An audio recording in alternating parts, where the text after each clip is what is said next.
didn't see that either. No. The dropkick takes down Keith Lee.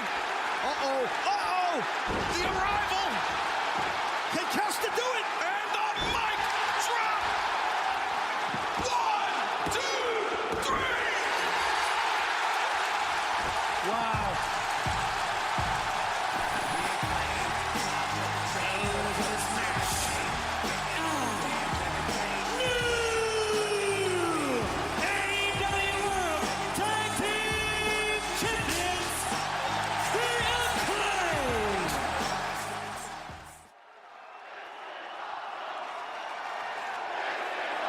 This is Christian Rose, Old Evil, That Damn Coyote, Moonshine, Illinois' favorite son, The Truth, The Bitter Lunatic, a man with so many nicknames even I can't remember them all, proudly representing those damn Coyotes, King in the Valley, and you are listening to the Sit Down Marks podcast. Ladies and gentlemen, the following Sit Down Marks podcast is set for one fall. Introducing first, your heel host that is always helping to spread the good word of wrestling, Dirty Bird. Next up, the co-host from the land of the rattlesnake, Mr. Team Extreme, editor and producer, Primo. And finally, your co-host, straight out of your mama's kitchen, driver of the Grip Wagon, straight off a cliff, assistant editor and producer, AJ!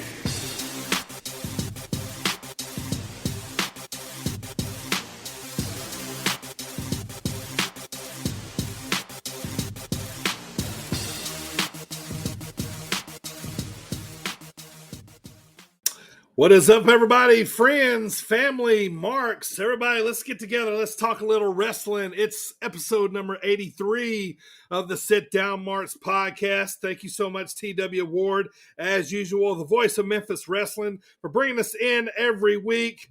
Thank you so much.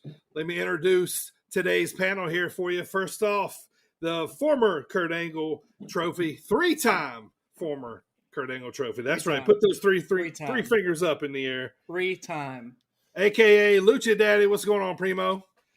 Not a whole lot of man. Just episode 33. Happy to be here. Happy to You just said get the 33. show rolling. You said 33. Huh? You just said Did I 33. say 33? Sorry, I was just so excited about all the threes. You're But it is 50 off. episode 83. I turned 33 this year. Hey. Yeah. How about that? Just like a couple months ago. Awesome, awesome. And let me introduce to you today, we get the special privilege of having the better Harris brother on here, but he's still going to get booed customarily as we do around here. Welcome back, Michael.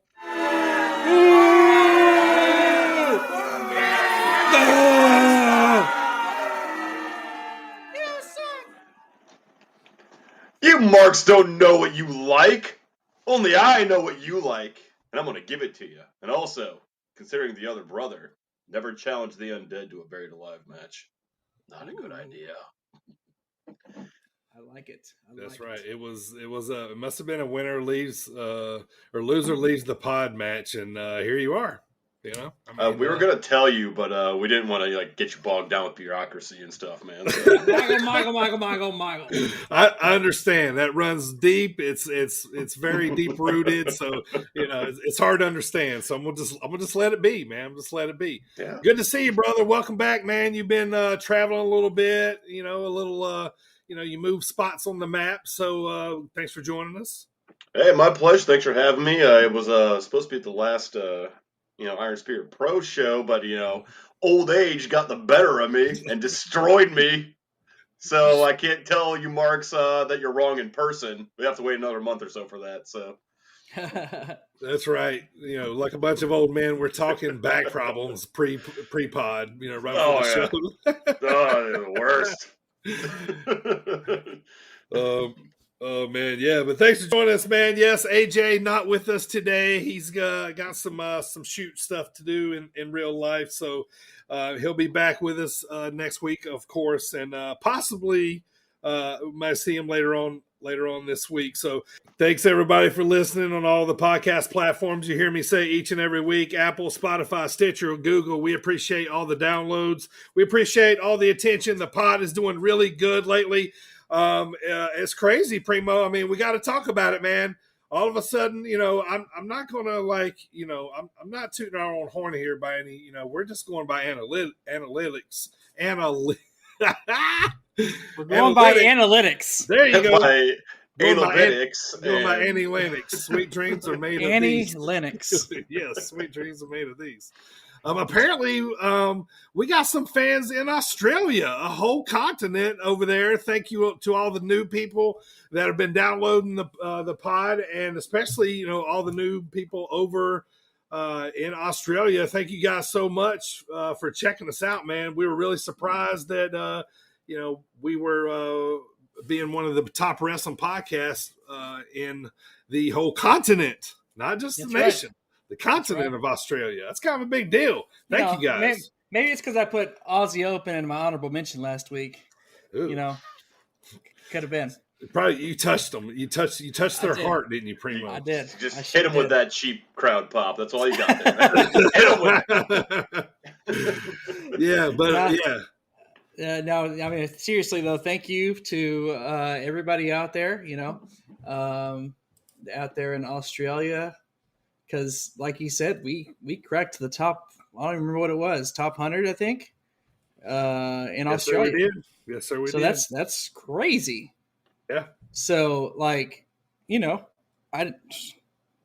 just happy that you guys are listening to podcasts and not running from wild animals. So, place is dangerous.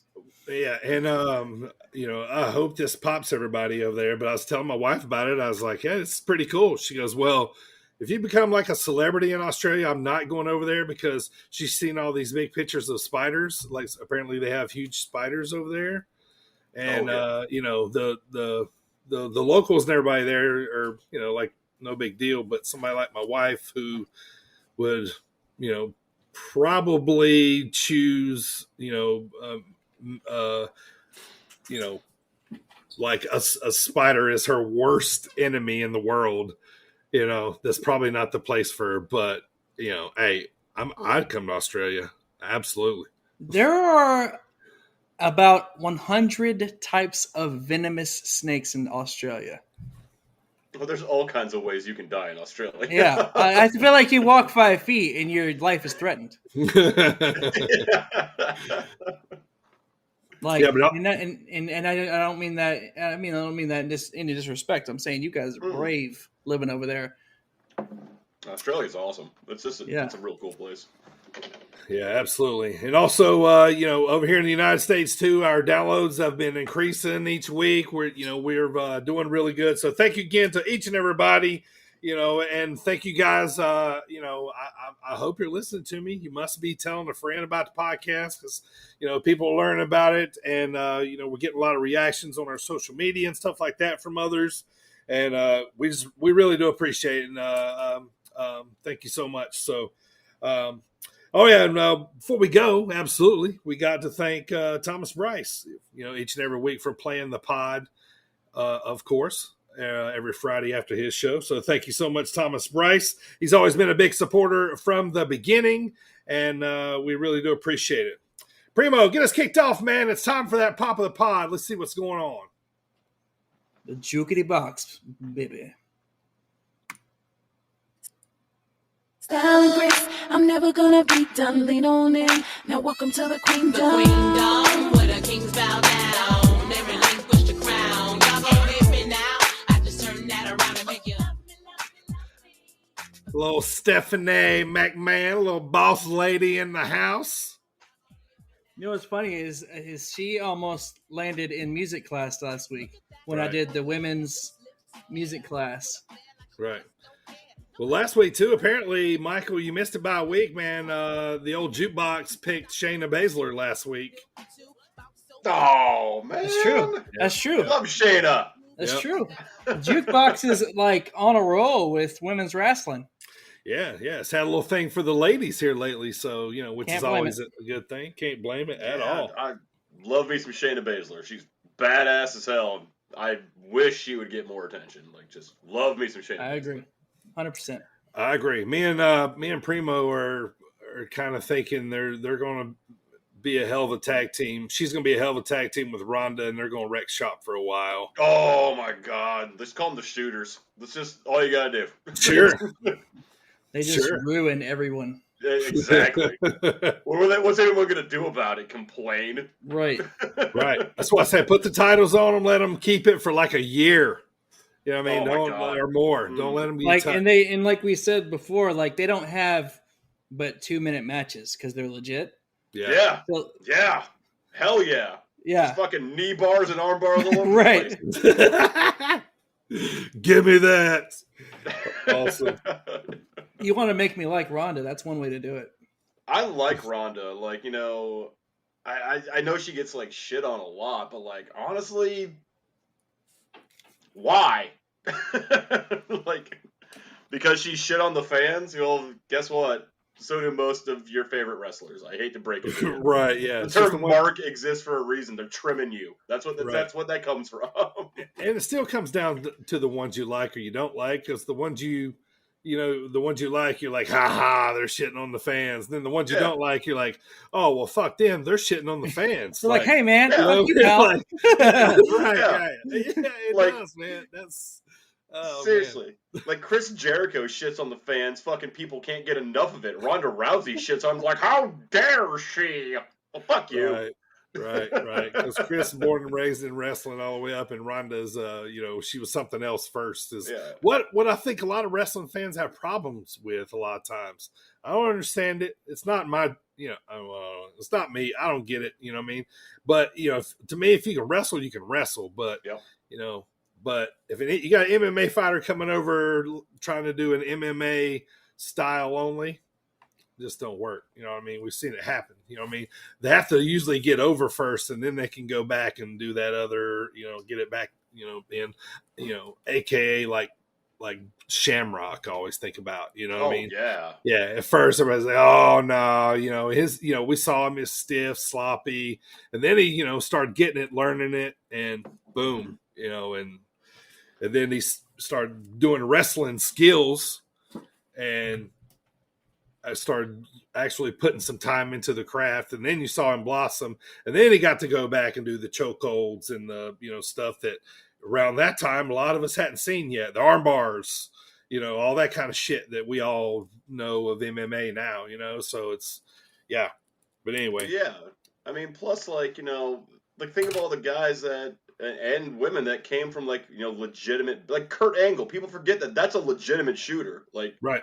That dude could destroy anyone. Chad Lesnar, Gable's Olympic wrestler.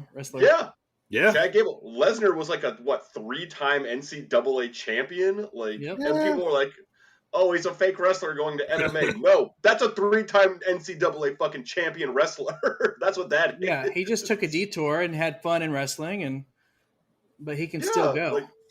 Absolutely. Yeah, don't get me wrong. Ronda's got some things she needs to work on. Like, her mic skills need a little bit of work. Sometimes they're like her promo, like, is a little flat. But, like, honestly, she can go in the ring. Like, she's good. Right. And pair with Shayna Baszler. Oh my god. Oh my god. How many T-shirts could I buy right now for that? Take my money. Just take my money, assholes. All right. Welcome to the show, everybody. I am the Dirty Bird. It's time to talk about what we're going to talk about. Michael, Primo, and I are going to talk about the last week in wrestling, including Impact Wrestling's Victory Road pay-per-view results. Michael is back to chop it up with the Marks and he's going to try to see if he can beat Primo in a game of Last Man Standing. But the big thing today is the Dropkick Discussion is who we think is the top 3 best wrestlers in the world right now. Who are the top 3 that are the complete package in professional wrestling right now? We're going to talk about that. We're going to debate that. AJ has sent us his top 3, so we'll be talking about his choices there too. So give it to us, Primo. You ready to kick it off, man? Let's do it.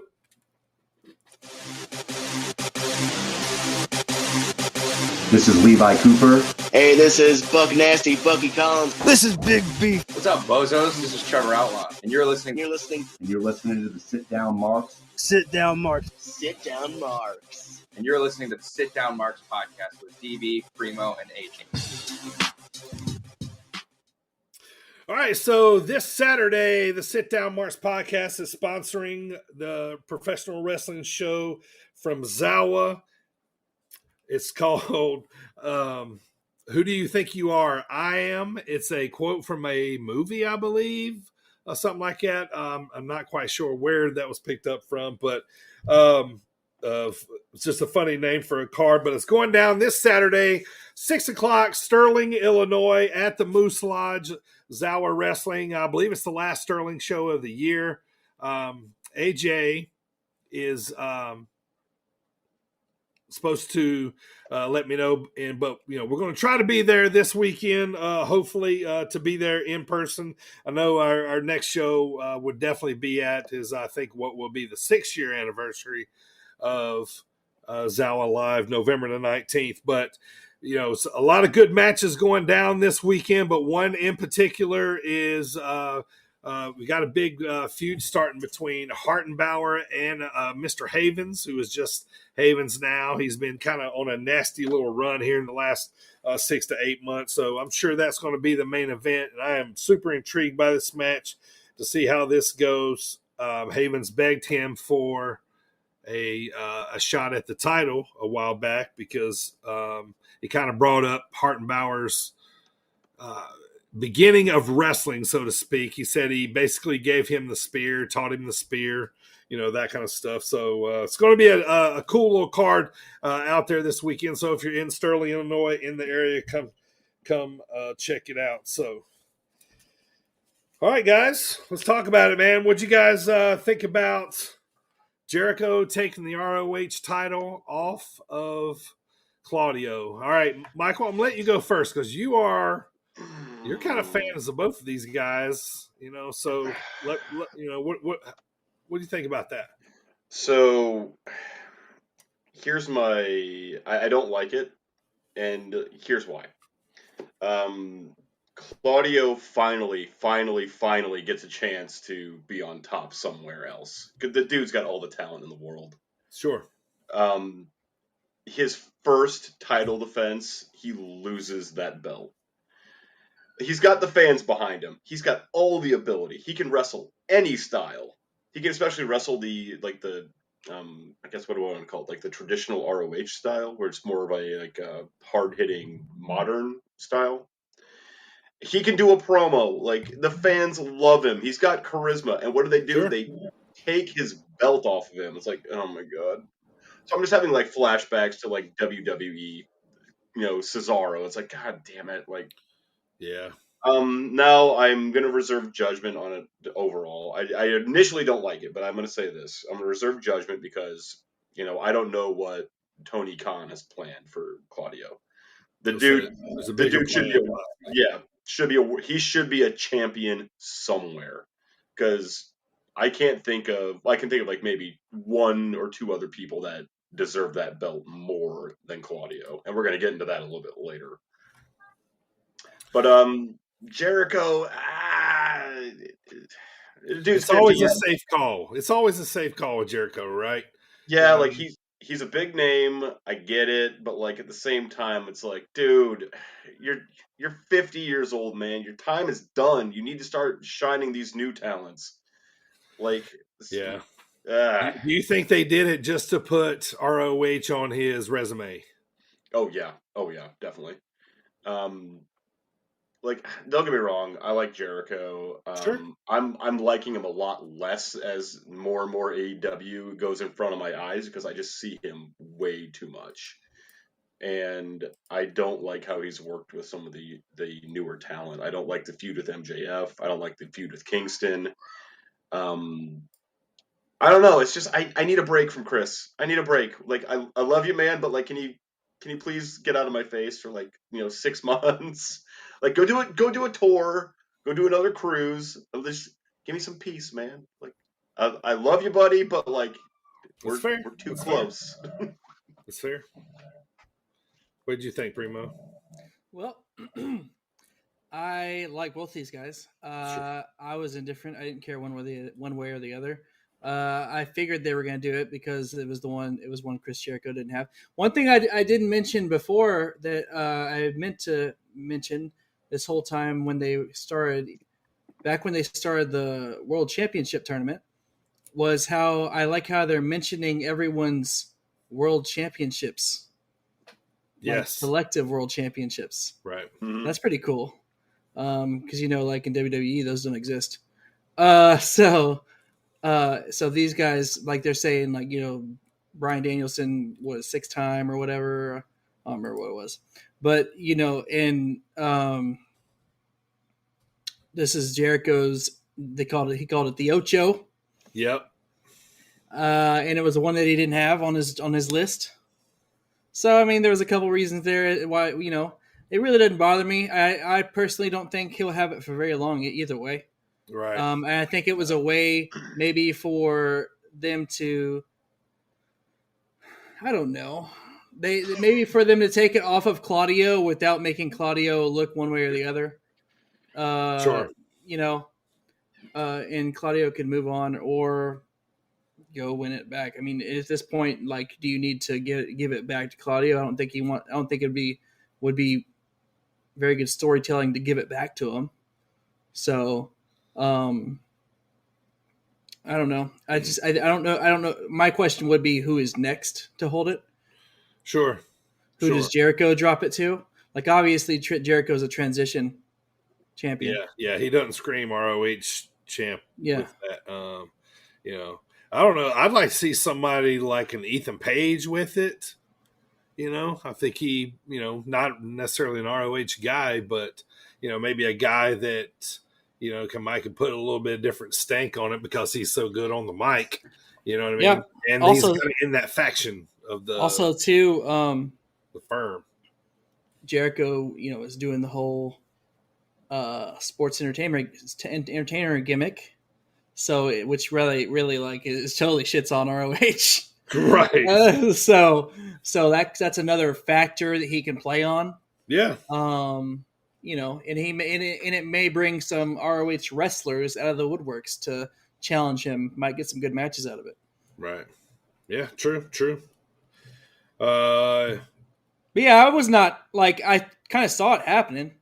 So I was just like, okay. Like, I was like, I wasn't like, oh shit, another Jericho title. And I wasn't like, oh man, Claudio lost. Like, it really invoked almost no emotion out of me. That's like the worst possible scenario. Like I don't care. Whatever. Yeah. I was like, I guess we'll see what's next. you probably would have been swerved more had Claudio kept right. it and pinned him clean. You know what I mean? Like that would have been like all right. You know what I mean? But yeah. So anyway, moving on. As you heard at the top of the show, big pop for the Acclaimed. They are now the new AEW Tag Team Champions. What do you guys think about this? Man, it was inevitable. There's a reason I put that in the intro, and you could barely hear anything else but the crowd. Those dudes, the pop they got, number one when they came out, but number two when they won, the crowd was going fucking bonkers. And it was cool. Yeah, it was cool. It was a really cool moment, and good for those guys, and happy for them. Yeah, like they're completely over. They should have been, because this is their second showing with Swerve and Keith Lee. Yeah. Yeah, they should have won it the first time, like, because the crowd was ready for it then, and they were hot for it, and like it was a good match. I thought Caster actually messed his knee up. Yeah. Coming off that top rope. Fuck. Yeah. Old man got him again. I think I just actually fucked my shoulder. What'd you sneeze too hard or something? I reached behind my back too far. No, man. Try to stretch you at least 10 minutes before you try that stuff at our age, all right? You start taking some ibuprofen before the show. Aren't they AEW homegrown too? Yes, as far as I know. Yeah. I haven't seen Caster or anywhere else, so yeah. And they're both from up in that area where Arthur Ashe was, I believe. Yeah. Okay. So that was kind of cool. What I was thought is as part of the rap when they came out. I don't know if you guys caught this or not, but Max Caster said, "You guys' name should be called Swerve in my glory hole. Hey, yeah, that was a funny. good one. Yeah. Yep. I actually like the you look like a 2-liter and a 20-ounce like bottle of Pepsi. That was really good. Right.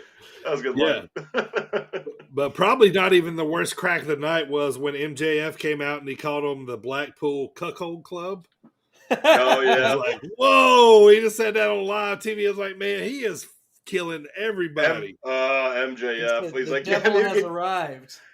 maybe we can teach you how to take some more pills and slap. Yeah. It keeps referencing Mox. You think that's going to be Mox's next kind of big rival to maybe probably take the title, MJF? I mean, they got to eventually put the title on him. Well, let's talk about that first. Let's rewind. Let's talk about Mox and Danielson. Boy. I mean, we talked about it before the pod. Sure. I said I did want Mox to win. You did. Or last week's pod, mind you. Right. Me and AJ were on. Yeah, Daniel. Clearly you guys were on Bryan Danielson. Not that I don't like Danielson. Right. I felt fucking slighted by the whole Mox's run, his run that he got freaking screwed out of basically recently. I just felt like, I felt like a wrong needed to be corrected. Sure. And he didn't get. I mean, obviously he was supposed to go on vacation and all that jazz, but the dude, honestly, they say he's the heart and soul or whatever of AEW, but I mean, come on. I mean, it's right there. Like he's just rocked AEW since the first Double or Nothing. Yeah, when he came in. So, but no, I was cool with it. I actually was surprised. That's one where I was like, oh, because I was like, oh, well, Danielson's going to win. That's what everybody wants. That's what my opinion was going into it. And I was cool with it. I had already made my peace with it. And because I was like, if Danielson gets it, cool. I like Danielson. I never said I didn't like him. Right. But I just not what I wanted at that moment in time. As a fan, I was being a selfish fan, and as we're all entitled to be. But I was cool with it. Honestly, in my opinion, I was cool with it. I know a lot of people were like, "What the fuck?" Because Danielson was, I guess, in their eyes, probably supposed to get it. So, yeah, just seemed timing was right. Just seemed like it was going to be his time. And that's another thing I had about that is like, if not now, then when for Danielson? Yeah. I don't know if let's say MJF takes the belt off Moxley, right? MJF holds it for a while. They could do a hell of a feud with Bryan and MJF or Daniel. They haven't really talked about it lately because of the whole tournament style that got them here. But at the end of the day, AEW is about wins and losses. Sure. So that's losses on Bryan's record. Well, Bryan's been beaten into the earth lately. Like Bryan can't win a match to save his life right now. Sure. Could be part of the story. I cannot understand why you would take a guy like Bryan Danielson, who is super over, has all the ability in the world, and you just don't do anything with him. Like he can't promote for your company as a guy who's just getting beaten all the time. He got stuck in the Blackpool Combat Club, which okay, but he was doing great heel work before that, so why do that? I don't know. Like Moxley, I don't like Moxley's matches. They're all the same thing to me. Start in the ring, brawl outside, bleed, the end. Yeah, that's like, fair. it's the same match he's been having forever, ever since CZW. He has a formula, yeah. Yeah, and it's like, once you've seen it, it's like, okay. Right. Here comes, then where are the elbows coming, and like the stand and trade punches, and like, just goddamn it. Like, I've seen too many Moxley matches. Another guy I could take, like, dude, go on your vacation. I need a vacation from you. Yeah. I mean, he was going to be gone. Yeah, I mean, that's the thing that really bothered me about it, I guess, is that Danielson is creative in his matches. he can come up with different matches, different styles depending on who he's fighting. Sure. Moxley has the same match over and over, no matter who is across the ring from him. Brawl the outside, trade crappy-looking forearms and punches in the middle of the ring, bleed everywhere, and then go home. That's what the match is. Yeah, I've heard a lot of people say that, especially like it's kind of the same thing. It's just like how extreme he gets or not, if it's dialed up or dialed back. But yeah. I mean, honestly, I think like hardcore wrestling is fucking gross. I think it's gross because like it doesn't take really a lot of skill to cut yourself up with fucking glass tubes and barbed wire and shit. Like anyone can do that, and we've seen that in like every backyard wrestling YouTube video you've ever seen. Any like schlub can put on a pair of like mesh shorts and say they're a wrestler. Yeah. Bryan Danielson, however, has honed his craft over a long, long period of time. So like, I see what they're doing. I get it, but like, sure. I don't understand what they're doing with Danielson at all. I don't get it at all. Yeah. I don't know. I just think why sign him if you didn't plan on putting the belt on him at some point? So, you know what I mean? And I just don't see him joining a company and be like, we'll see what happens. We'll see what happens. You don't say that to his kind of talent. You know what I mean? You don't. You sign this guy because you think you're going to put the title on him eventually. And I don't think that he will. And I don't think that's out of the question here.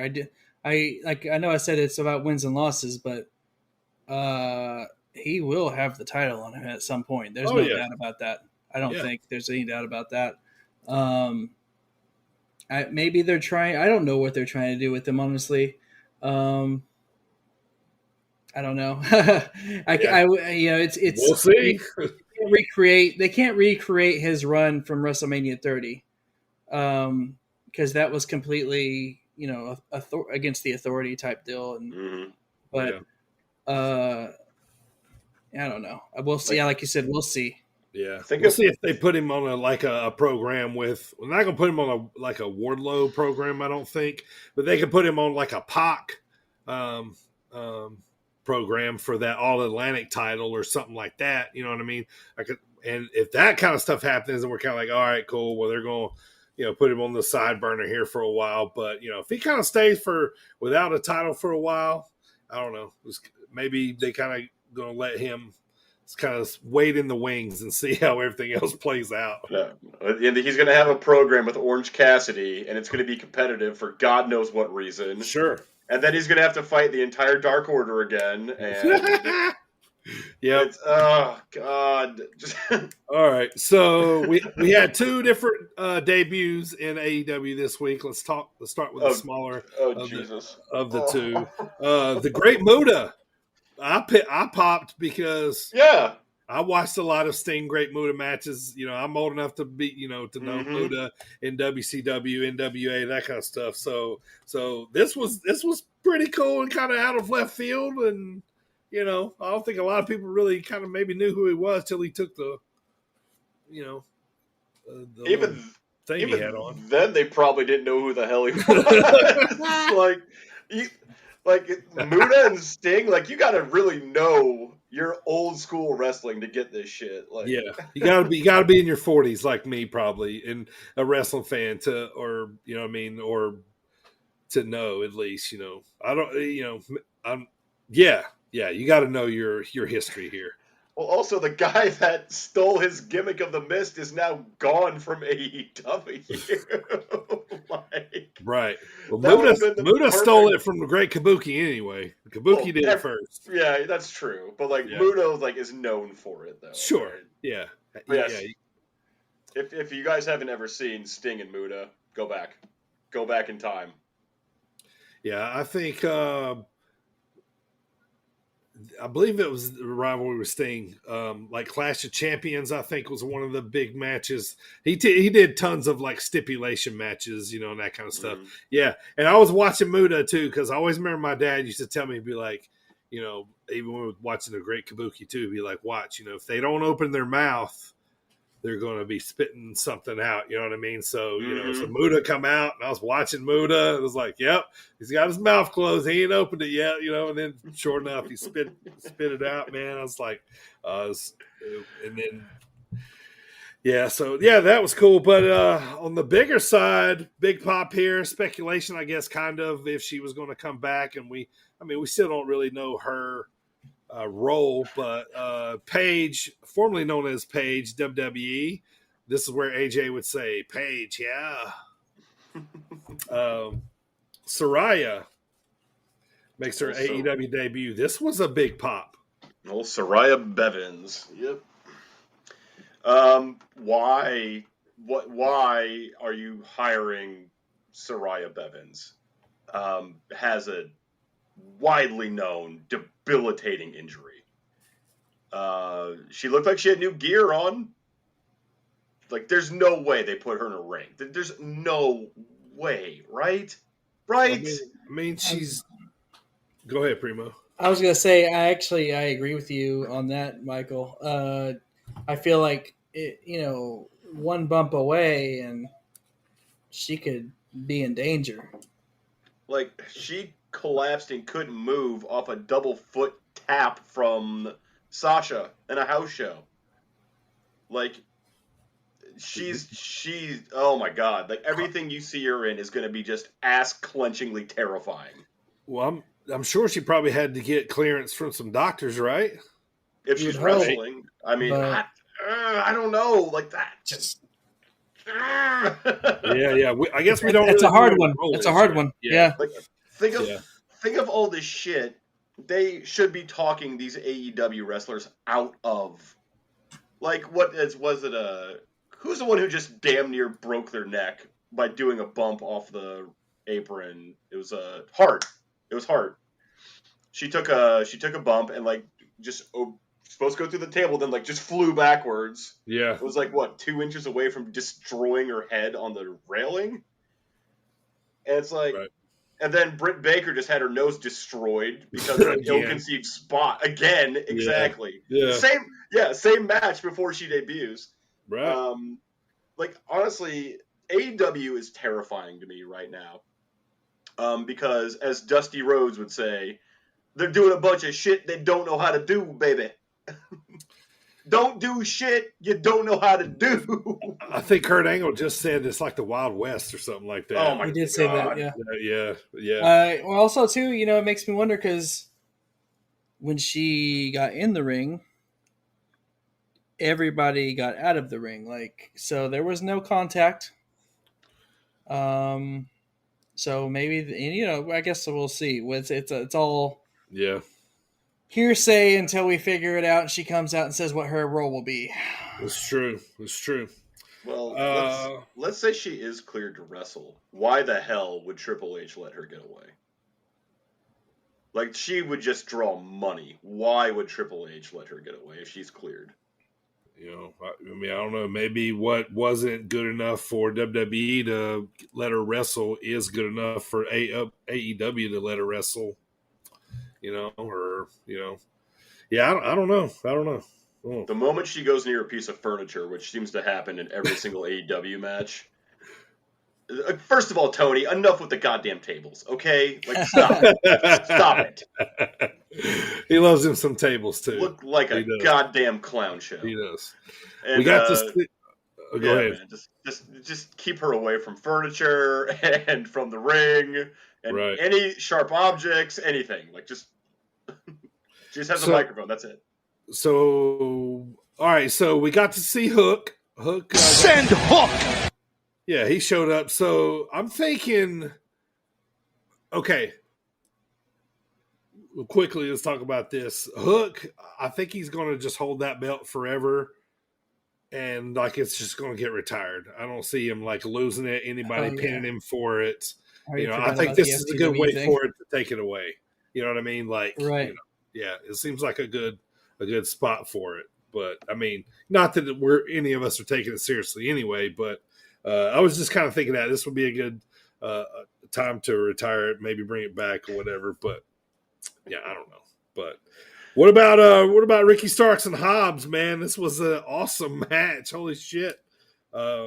Starks took fucking a lot of damage in this. Big win for Starks. They had to get him back, put him back on top. Revenge from the loss at the last pay-per-view, right? What he needed, Yeah. This is another guy, I mean, that could, be the champ. He's the one that can be chasing the mid-card titles right now. I like how you said titles because there's so goddamn many of them. Going back to Hook, I forgot he had a belt because I just can't keep track of him anymore. Sure. Yes, it's FTW, so it's like a... It's like the $1 million belt, yeah. But I still, never. It's like when your dad awards you a black belt as your karate teacher. You're probably more like a brown. Shit, it's not even that cool. I give the FTW belt like zero clout. Yeah, that's like there's too many belts. It's literally a made up belt. Yeah. Like, can you guys name all the belts in AEW right now? Yes. No. Do it. Heavyweight, women's heavyweight, TNT, TBS, All Atlantic, Trios, Tag Team. You've got the ROH title, so no, you can't. I mean, I didn't say the ROH once. Oh, so you failed. Okay, ROH Primo. heavyweight, TV. It's too late. It's too late. And You're already tag. down, my man. Already down. That's another thing too. It's like I saw people saying stuff like, "Just let ROH go." Like, is he going to try to bring it back as its own promotion? Like, I thought that was like the rumor. He was wanting to start a sister company that was separate from AEW. Yeah, and put it on like a different night. Yeah, it'd be cool, but if he's going to do it, can you fucking do it? I don't know. Like, you got all these ROH titles just floating around, and we're just like, okay. So that's probably why I don't care about the ROH title. Like, do you care about the Trios title at all?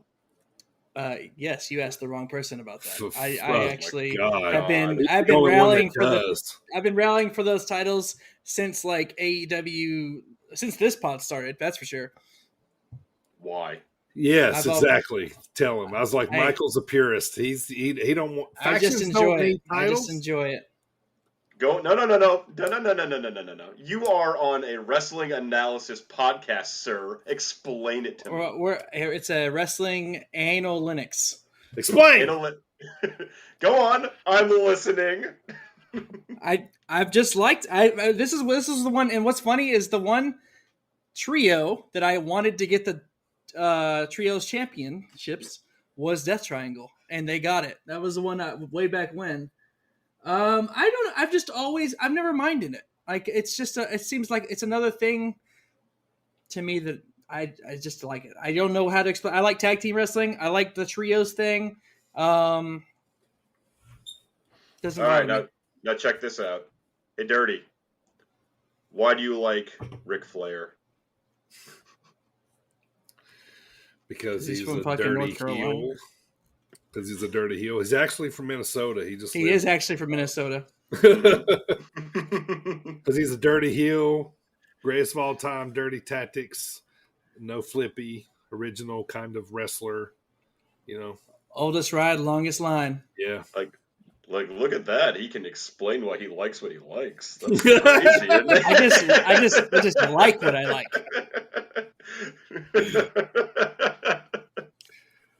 All right, you guys got anything else before we move on to Impact? Trio sucks. The end. They do. All right, so before we get to Victory Road results, hell of a bump from PCO onto that bed of chairs during his match on Impact. I'm like, God darn, this dude is still taking some crazy ass fucking Frankenstein. Yeah, he is. He's nuts. But Aussie Open, man, they're having some hot ass matches lately. Their match against Motor City Machine Guns was fucking stellar. It was like, oh my God, yeah, it was so good, man. They Machine Guns are fucking incredible. They're so good. They can work with anybody. Like, they're so good. I feel like they're better now than they ever were for whatever reason. Yeah, like this time that they've reunited, they split. Mm-hmm. Like, this time just seems different. I don't know, man. It's just, I don't know. It's like they're. It's seriously like they're working way more like high level in like now than when they were in like the early 2000s. Yeah, I Like, mean, at this it's point, they're fucking like crazy. they're at legend status in their careers. Oh yeah, they're Yeah. so goddamn good. They're so good. Let's talk Victory Road, Primo. Victory Road. Speaking of Motor City Machine Guns, let's go ahead and throw this one on there because it wasn't on the card last week when I announced them. But Vincent and PCO versus the Motor City Machine Guns, and of course, Motor City won. Right. Yeah. Moving on to the picks that we did choose, we had Heath, Rich Swann, and Josh Alexander versus Honor No More, which consisted of Matt Taven, Mike Bennett, and Eddie Edwards. OGK. Yep. All three of us picked against Honor No More, and all three of us were wrong. Honor No More won. Next up, we had Giselle Shaw versus none other than Hardcore Country James. And the last radio lives on as Mickey James wins. We all called that. We saw that coming. and still has a career. That's right. And still, when she loses, she goes home. Yeah. And nobody's making her do it. It's her words. Right. She's got a big match coming up against somebody here. Next time I lose, I'm out of here. Yeah. X Division Championship, Speedball Mike Bailey versus Delirious. You and me, DB, Yep. both called Mike Bailey. AJ called Delirious, and the winner was Speedball Mike Bailey. I found out he just got married to Veda Scott, too, about 4 months ago. Yeah, I know. I announced it on this podcast. Congrats to them. Like the day it happened. Did. Maybe that was the one I was listening to the other day then. May have been. I'll occasionally listen to a random one back from ours. I don't know where I heard this from, but rumor has it they just got married recently. Yeah. Go back about 25 episodes. Yeah, congrats to them. Anyway, we had the Triple Threat Revolver winner. We were the winner challenges for the X Division title at Bound for Glory. The competitors. They're not contestants, they're competitors. Mia Yim versus Kenny King versus Black Taurus versus Alex Zane versus Trey Miguel versus Laredo Kid versus Frankie Kazarian. Well, DB took Kenny King. I took Black Taurus, and AJ was correct with his pick of Frankie Kazarian. Kazarian, yeah. Nice. I like How about that. All One three for the of old us. guys. Okay. No, only me and you took Jacked Grace in this next matchup where Jacked Grace defeated Max the Impaler. AJ picked Max and he was incorrect. What was he thinking? And finally, in the barbed wire massacre All right. between Death Machine Sammy Callahan versus Moose versus You guys like? Oh, sorry. Go ahead. Steve Macklin. Did you guys like Sammy's tribute? His outfit that he had on was a I tribute didn't to watch this match. Cactus Jack. Oh, right. Yeah. He had the Cactus Jack shirt on with the red flannel. Took me a second. That was like last week. So It was a while back. Yeah, it was a while back. So all three of us. Did he do that? Bang bang. Yeah, all three of us. Bang bang. Sammy Callahan. Well, all three of us were incorrect because Steve Macklin won. Right, swerve. Right, swerve. Right. And that was your Victory Road card. Next week is Bound for Glory. Right. Yeah. Should have known nothing big was going to happen on this one. Like, when did they stop doing the points thing, where you do the get to earn points to get to BFG? Oh, that was a while ago. They stopped. That was doing cool that. when they did that. Yeah, because the whole point of Victory Road was like, you had to earn your way there. Right. Like, you're on the road. To victory. Get it together, Impact. But yeah, that was TNA. Victory Road. And that's all I got for Impact Wrestling, baby. And we can move on to the WWE. Yeah, speaking of, I was thinking about this. So, Roman come out like first thing on SmackDown this week. Like, like nobody acknowledge me. That's what it came out like. I'll say this about Roman. Roman's the only like champ walking to the ring like a fucking boss. I mean, he just walks out like, just like he just, obviously just, I mean, he looks like he exactly should and carries himself for this role. But I thought this was fucking great TV when they were acting like they were going to kick Sammy out of the bloodline. And then, and Sammy looked like he was going to cry. Yeah, he did. And Jay's going nuts, going, get out of here. Get Fucking out. Jay. Stop being mean to Sammy. Take that shirt off, right? Yeah, and then so he rips it off of him, and then, Roman throws him a shirt that says, I got you a new one, and it says SZ honorary Oos on it. And then, like, my first reaction was like, I watched Jay, and Jay was like, man, come on. He's and like, Jimmy's fucking stink face. Yeah, Jimmy's loving it. They're doing their secret handshake. That's the best part to me. It was. But this segment was fucking gold, though. Like, it really was. It really was. And, like, just, the inner story of Jay hating it is awesome on top of Sammy's inner story of the bloodline. It's good. Yeah. So I mentioned that in my little notes here too, that about Sammy getting that honorary Oos shirt, and I just said, you know what? Those shirts are gonna fucking sell like hotcakes. Dude. Oh yeah. Oh Everybody's gonna want to be an honorary Oos. We the ones. That's right. Yeah, and they got the new We the Ones too. Well, also that's how they planted how the angle ends. Like, it's gonna be over Sami Zayn. Like, that's how they put the seed in there. Like, when this faction breaks, it's gonna be because of this. And so it's just long-term storytelling, long-term booking. Good job. Well done. I like it. You think it'll be because of that, or they'll boot Sammy because he's getting more over than them? Oh, well, the Usos have already gone at each other over the whole bloodline thing. Yeah. So I think they're going to do a callback to that over Sami Zayn. Could be wrong. Open to seeing what happens with it, but like the bloodline's like the only thing in WWE I give a crap about right now. It cracks me up because Jimmy's always like, "Come on, man, leave Sammy alone. Be nice." Yeah. Yeah. Another thing too is like I can see him doing like a there's a snake within the inside leaking information or something like that, and then pointing it to Sammy and something like that. I could see that going too. But moving on from that, I want to mention this. Okay, I don't know if you guys have picked this up, but this is twice now that Michael Cole has mentioned heavy machinery.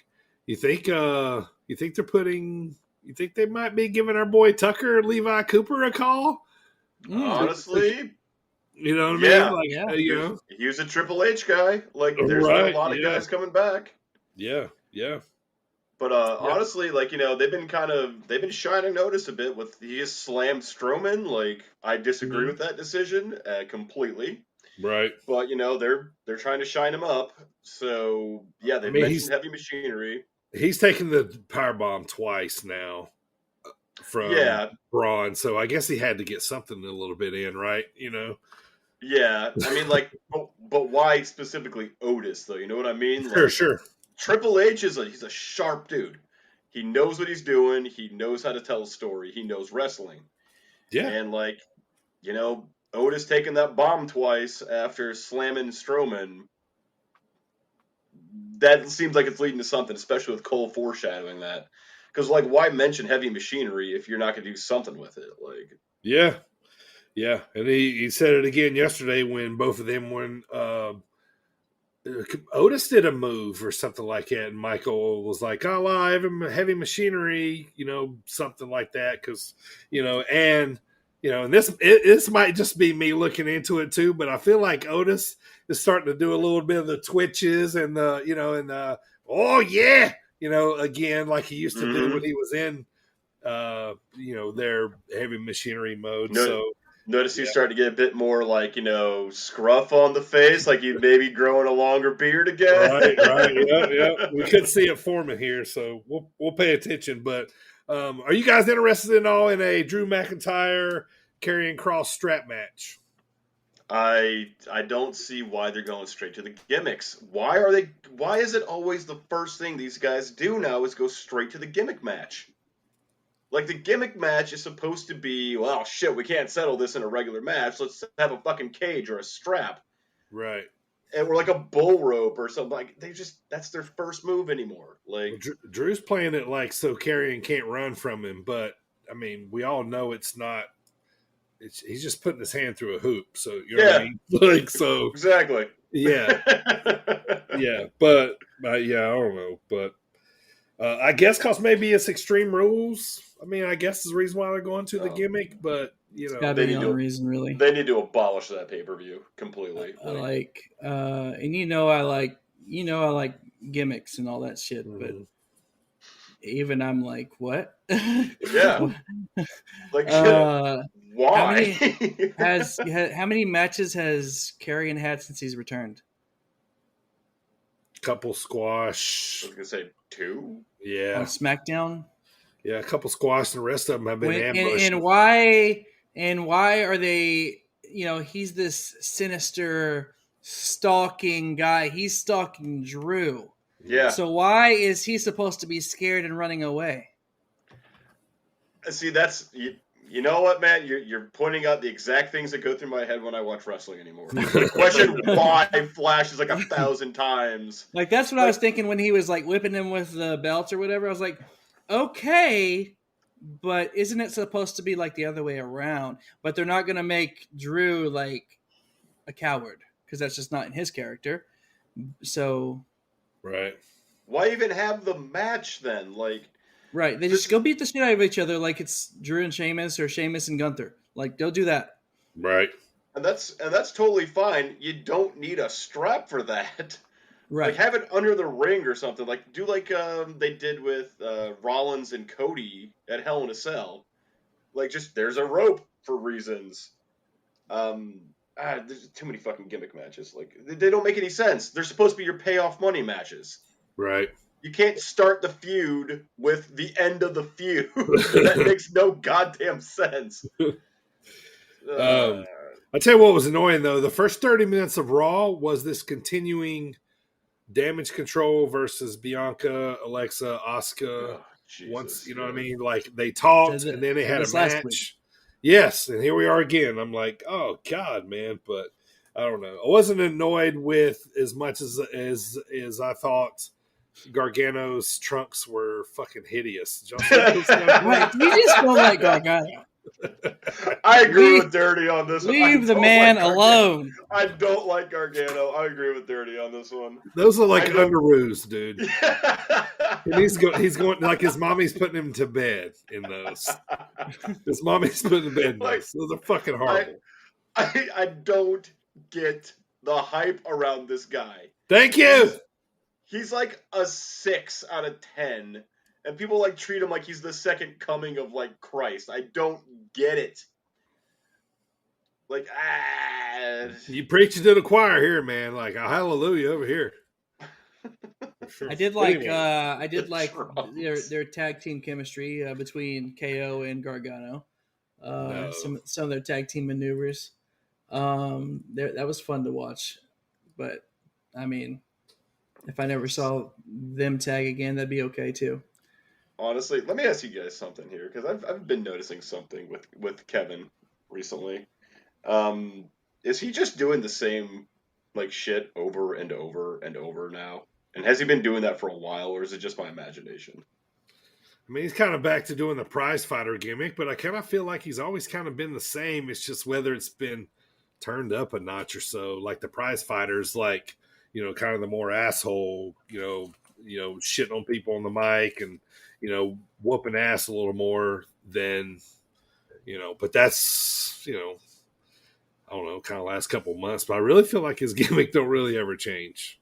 Yeah, like I like Kevin Owens. Definitely. I like his matches. They're getting kind of repetitive and stale. Like, I need to see Kevin Owens refreshed. I need a refresh for the guy. Yeah. Like, you know, I wouldn't mind seeing, like, you know, a program with someone. Let's say he does a program with Gargano, for example. I'm not saying this is going to happen, but, like... Right. And the payoff is, like, I don't know, Owens, like, fucking blows his knee out, and he's got to rehab for, like, 3 months. So that way, like, you could, like, freshen him up a bit. Like, come up with something new for the guy to do. Besides, like, I'm an asshole. I'm going to punch you, then powerbomb you. And right. All right. And then what? Almost is still like squashing like local guys. Is this like and is this like a lead up to maybe him and Strowman? Possibly. Yeah, I was gonna say they monsters, literally mentioned I think it was Corey. Which, by the way, Corey had me laughing so hard at one point because I don't remember exactly what it was, but the third guy, not Byron, but the other guy, I can't remember his name. Michael Smith or something. But he said something, and Corey's like Jimmy Smith. He's like, yeah, I just said that. Right. But anyway, no, that Corey literally said something about how, Braun might be the monster of all the monsters, but what's his face almost is a Colossus.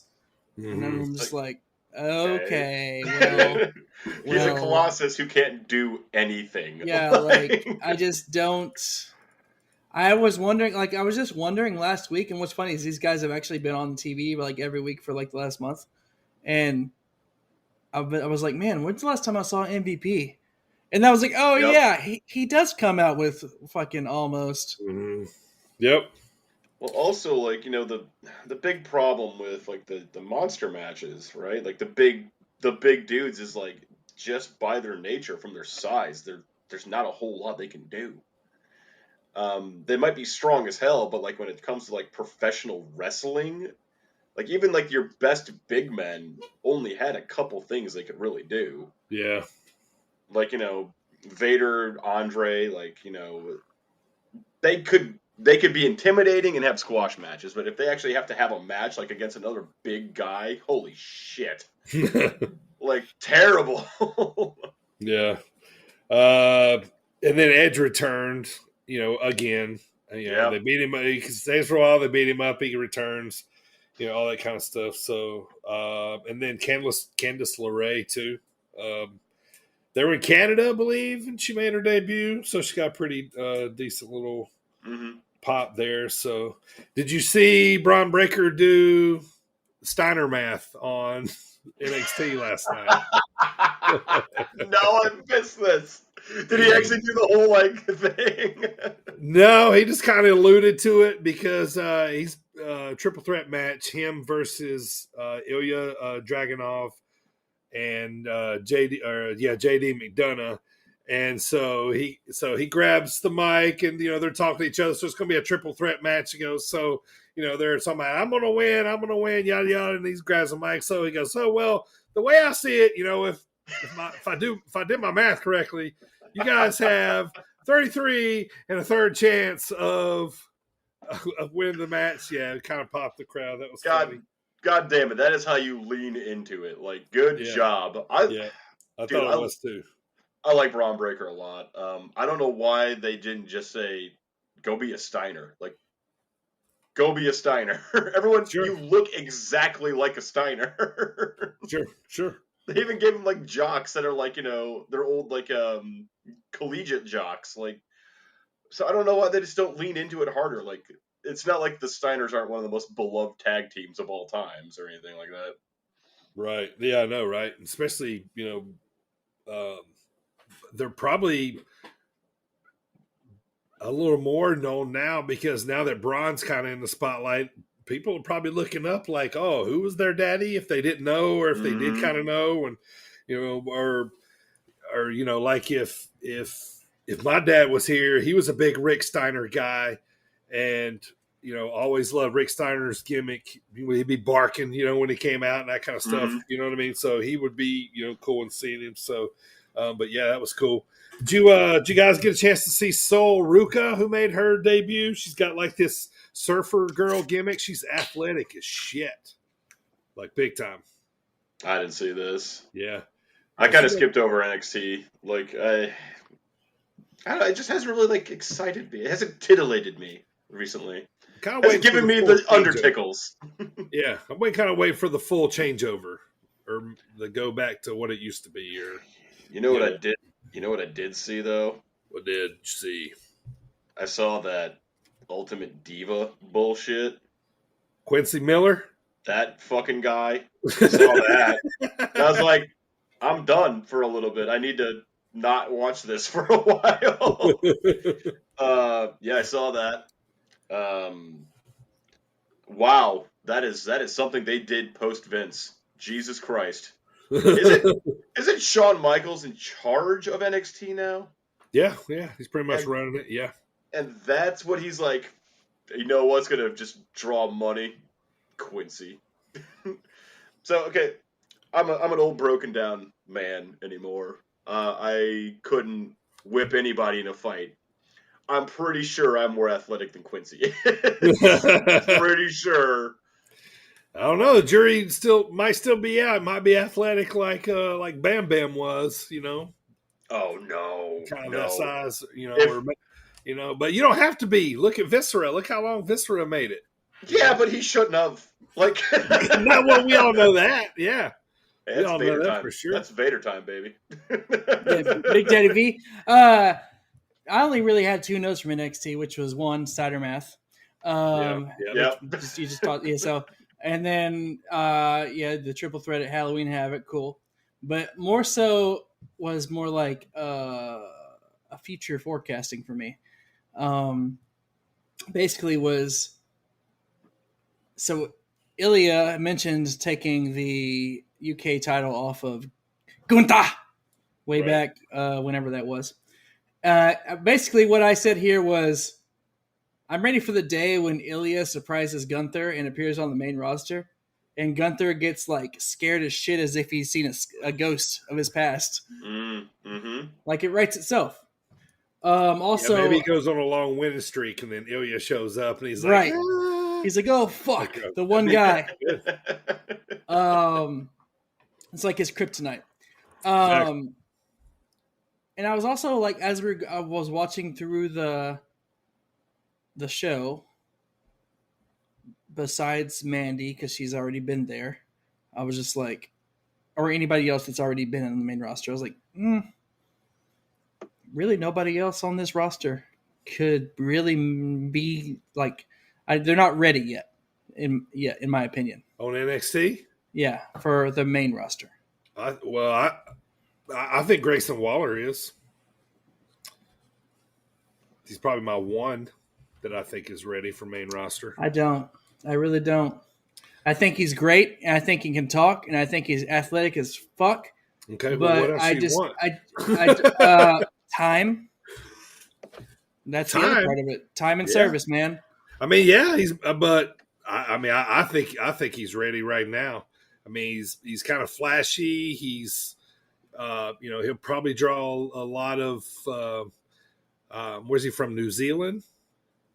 Voila. Main roster. Yeah, I think I think he's ready. I'd like to see him when he does go. I think he'll be great, but I just think he needs to have some trials and tribulations to show that he can make it through that first. You know what I mean?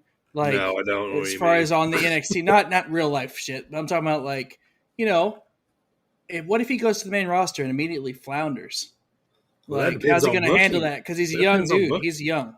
So that depends on booking. They could have done that to anybody. Right, that's true. I mean, they did almost kill Bayley as a babyface when she went to the main roster. Right. Sure. So it's like, yeah. I don't know. I think he will eventually one day be great on the main roster, but I feel like he's very young in his career. Oh, definitely. Yeah. So it's like you're going to go to the main roster of the big time, and like you're going to go play for the NFL, but you barely got into high school. Right. Like Austin Theory. Theory's young as hell, but like Theory used to be Evolve champion though. Like he's done his time elsewhere, Sure. Theory was in TNA first. He was in he was in Evolve, some other things, but like he rose the ranks there, and he's young as shit too. He's 23, 24. Waller's way better than Theory on the mic right now. I'll argue that all day. I would agree with you. I agree with that. I agree with the mic work. Yeah. I mean, Theory is I think Theory is basically their fucking chiseled WWE wrestler, like what they imagine. Right. Well, Theory also can't For win a match to save his life right now. So like he's got He the keeps Bryan getting buried by Danielson. Kevin Owens. Right. Like, everyone's buried him and clowned him. Like he looks like a clown. I don't know why. That's the problem with Theory right now. Yeah, like well, that's booking too. It's the conundrum that we were talking about last week. He keeps getting shit on and basically drops down in whatever scrutiny or but at which point when he finally does get to cash in, will we care? No, like unless it's on Roman. Well, even then, it's like they've conditioned the audience to not take this guy seriously. Do not give a shit about this guy. He can't win. Everyone embarrasses him. Like what fucking and I like Theory. I think he's a great talent. Yeah. I think he's being completely misused. Like what? Because Gargano just nutted him with a briefcase not that long ago, and like he did the whole "there's someone at my match," huh? Right. Yeah, that's Just, that's WWE 101. Oh yeah, distractions all day. The week before that, Kevin Owens went over clean on him. So yeah, it's just they did 3-4 distraction finishes on that Raw, something like that, because that's all they got. But as far as back to NXT, okay, I can agree with you that Waller is probably the most ready. But I still don't think anybody is quite ready. Oh, I think maybe Ilya Dragunov or Mustache Mountain, Mustache Mountain, fucking big strong boy. I say bring him up. Far less that were ready have been brought up. I think he's got the full package. So, he's wrestled what? Ziggler, AJ, and Apollo. Yeah. Maybe that's what they're doing. Maybe they're testing him out. There you go. Let's move on, boys. Come down and really, test his ability. Real quick, one thing about NXT: if I never have to see Joe Gacy again, I'll be happy. I hate that guy. His discount Bray Wyatt looking ass. Like, I like Joe Gacy. You're co-leader factions. You're wrong. You don't like him, and I looked it up on your Wikipedia page. It's not Joe Gacy that I don't like. And maybe it's just because I respect him because he's had a long ass career as well. Yeah, he's like 2006 or something. But like that. Maybe I have never been behind GYV as the dyad. The dyad? It's called the dyad. I can't take it seriously. I'm sorry. It's we'll just say this. It's a little bit of an early reaction. We kind of just got started here with them. Are they even still in their first kind of few things here? Kind of since the diet has come on. You know That's another thing. They're still trying to recruit around for a while. They keep trying to recruit people. When's that going to stick? Cameron's going to join. Watch. They got to. I think that's the one that'll join because. Yeah. Well, how many goddamn creepy cult gimmicks do we need in wrestling right now? Does every single it's all been done a ton. It's all been done a ton. It's just at what variants? This. So let's see. We have Death Triangle, Dark Order, the Judgment Day, fucking Dyad. Yeah. Who else we got? I know there's more. Did you say House of Black? No, I didn't say House of Black. There we go. Jesus. All right, boys, let's move on, man. Let's get to the Dropkick discussion this week. We're talking our top 3 best wrestlers in the world. Let's go, Primo. Hey guys, this is Mr. Havens, the Argyle assassin himself, giving them all the shivers. This is the one and only Mike Hartenbauer. This is Space Jesus, Billy Starks. This is referee Dan Perch. What's up, bozos? This is Trevor Outlaw. You can address me as yours rudely. And you're listening to the Sit Down Marks podcast. You guys are listening to Sit Down Marks podcast. You're listening to Sit Down Marks podcast. Come celebrate pro wrestling right here on the Sit Down Marks podcast. With DB, Primo, and AJ. With DB, Primo, and AJ. With Primo, DB, and AJ. And you're listening to DB, Primo, AJ here on the Sit Down Marks podcast, the best podcast for professional wrestling. That's when he was Mr. Havens. That's right. All right, last Dropkick discussion of the month of September. We've been doing top fives here in this one, or this one's actually a top three best wrestlers in the world, who we think are the best three. We're going to just be chunking out here who our top three are. In our opinion.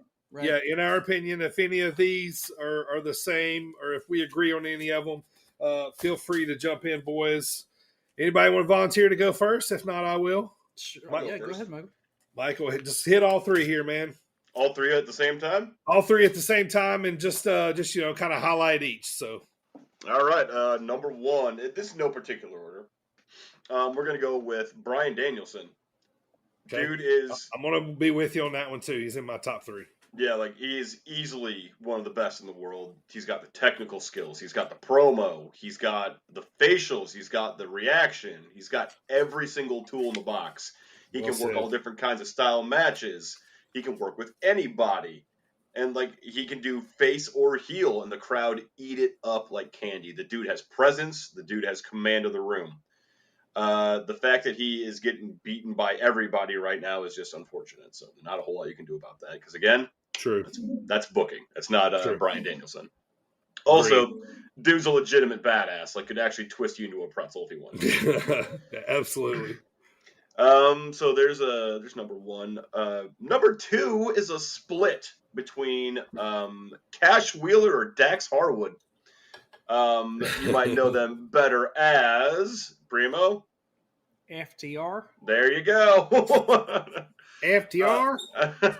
Or Fuck the Revival, as we like to say. Or the greatest tag team right now. Ever. Right now. Right. Who would be the greatest tag team ever? Anyway, off topic. Yeah, they are incredible. Every match they have is a fucking barn burner. The crowd love them. They're old school, just fucking smart, psychological wrestlers. They can work heel, they can work face. They naturally have gotten over just doing themselves, despite many people's insistence that they shouldn't be, because they never get featured. Right. Let me say this though. This is a top three singles, so I'm gonna make you pick one of the two. You got to take one. Which one you take? Oh, that's a tough one. Make it interesting. I'm inclined to say Dax on this one. That's what I would agree with that. Uncle Dax. I go. Out of those two, yeah. And that's no disrespect to Cash either. Like, I think Dax is just he's like one step above, right? I agree. Yeah, they're both incredible though. I don't know how many people haven't seen FTR versus the Briscoes, but if you have not seen those matches, go watch those goddamn matches.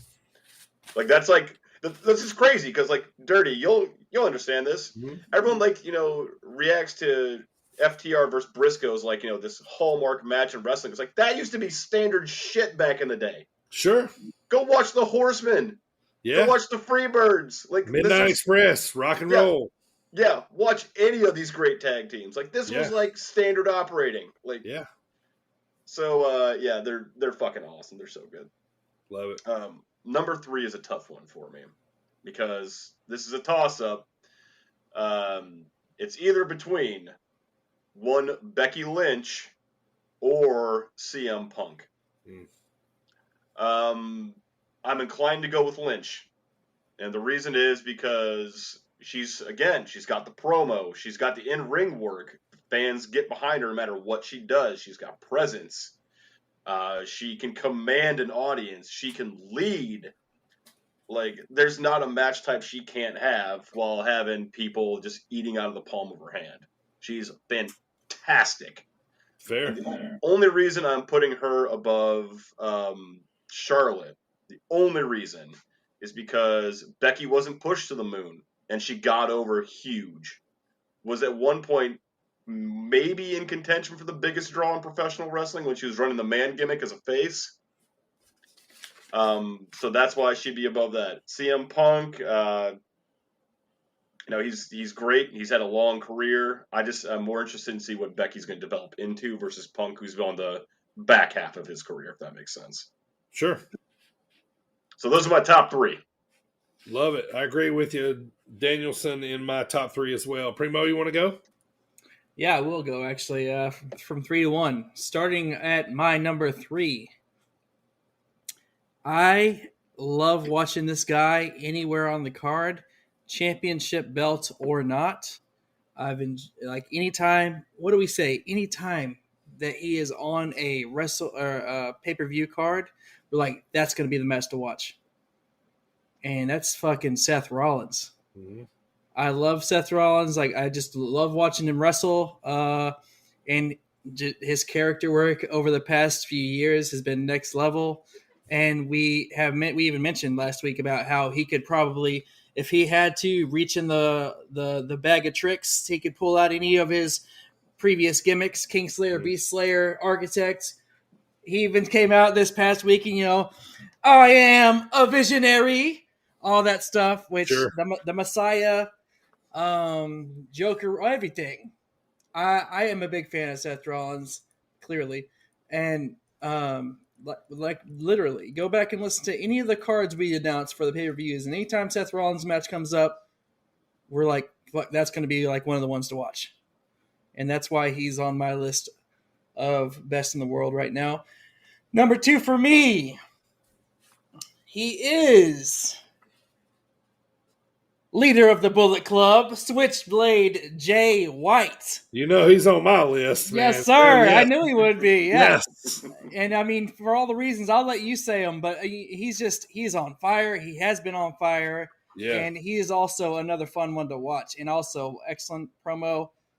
He's just been rocking Japan and everywhere else that he's been, North America, all global. He's been globally. Yeah. Yeah. That's the thing about him right now is like Jay is global. He's like, he's known in a lot of different promotions, started out, Ring of Honor, went to New Japan, basically took over. I mean, shit, he's the leader of the Bullet Club now. All of his matches are good.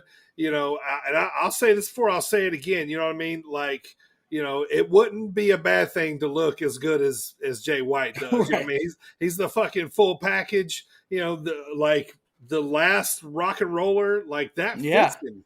You know what I mean? It fits him. Yeah, he's rock star type material. I think he should be a way bigger star over here in the USA. So I think that's an exposure thing. Yeah, definitely is. And he's just slowly taking his way over. His matches with Omega, his matches with Okada, Tanahashi, Saito, all those guys, man, like just, absolute, just great, great matches. And he, like I said, he's one of those guys, I'm watching him if he's on my TV, and I'd buy a ticket to see him. So for sure. And my number 1, which may come as a surprise to many, but I'm no hater, and I give credit where credit's due. Sure. My number 1 is Bryan Danielson. All right. There you go. So, I mean, for all the reasons that both of you mentioned earlier, he is, in my opinion, right now, on top of the world as far as fucking just wrestling and everything else about it. He's freaking awesome. And like I said before, I don't not like Bryan Danielson. So clearly he's number 1 on my list here. Sure. But I got to give him his credit. He definitely is just rocking everything he does right now. And he has, the rumors of him coming to AEW were just hyped to astronomical levels because of the matches that we knew we would be able to finally see, because he's able to do what he gets to do. Sure. It was cool. Yeah, it was cool. A couple of honorable mentions before I get to who my other pick was other than Jay White and Danielson. I think Roman's in the conversation. Josh Alexander's in the conversation. Charlotte, not active. You know what I mean? But definitely should be in the conversation. Jericho, Okada, Omega, are some people that, I kind of came up as, being right there. But another one that I put in my top 3 other than Jay White and Danielson is another guy that I think is, just lack of exposure. Probably his promo is his weakest game, but I think it's gotten a lot better.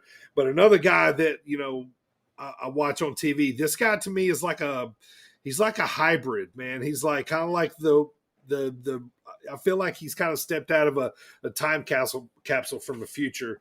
It's Will Ospreay for me. I don't he's, you know what I mean? I just think made my list. If he just got more exposure over here in the United States, it'd be a much bigger deal. Internet, thank God, you can be able to see him wrestle. And I hope he gets more AEW dates. But, yes, he's, and he's untraditionally, that's not the type of wrestling that I like. But he's, I'm saying he's that good. So, it entertains me because I feel like I'm watching, I talk about this all the time. Side joke, okay? So my wife is friends with Charlotte Flair. I was talking to not Charlotte Flair, but my wife the other day. I was like, her and Andre El Idolo need to hurry up and get this baby thing going because the genetic line between these two, I got to see this kid wrestle before I die, right? Right. I mean, you know what I mean? The lineage, holy shit, right? Lucha Libre meets Flair chops. You know what I mean? Right. Yeah, it's unbelievable. But, so, but for me, just watching Ospreay's another one of those guys that, he's fun to watch, he's doing some innovative stuff. And like I said, I feel like I'm kind of watching a wrestler from the future, what it's going to look like, long time ago. He's that type of hybrid wrestler. So, real quick, I guess let's read off AJ's picks for his top three here before we hop off this. He has number 3 as obviously AJ Styles. He says can carry a company or put over new talent, so that's why he puts him at number 3. Number 2, he has Roman Reigns, went from being universally despised because of bad booking to reinventing himself and becoming the best character in years. And number 1, he agrees with us as well, Bryan Danielson. Same reason as AJ, only add that he's the best technical wrestler in the world. So nice top 3 there for AJ too. Can't really argue that. AJ Styles, another guy that could definitely be mentioned in there. So well done, boys. Yeah, you know what about Roman? He talks about him being universally despised, right? Mm-hmm. And then he had a real life unfortunate another bout with leukemia. Mm-hmm. And when he came back from leukemia, I was like, how's this dude ever going to get booed again? And or how's he how's he going to be? How could he possibly be a heel after just returning from fucking cancer? Mm-hmm. And right. Yeah. Never doubt how crappy WWE's booking plans are. So they got the returning, conquering cancer beater booed. Right. They got Bailey booed. Yeah. Oh well, it happens. Well done. I like our picks. Those are all good picks. Yeah, honestly, they were very good. Ospreay is in my top 10. I would agree with you on that one, man. I don't really care for the flippy-do matches, not for me, but you cannot deny how talented that guy is. For sure. The only thing I was a little confused about here is Omega, really, for an honorable mention. Well, I mean, I'm just looking over a span of, time, basically. This is probably my fault, and I could dial this back. I always tend to look at his career more of what happened over New Japan.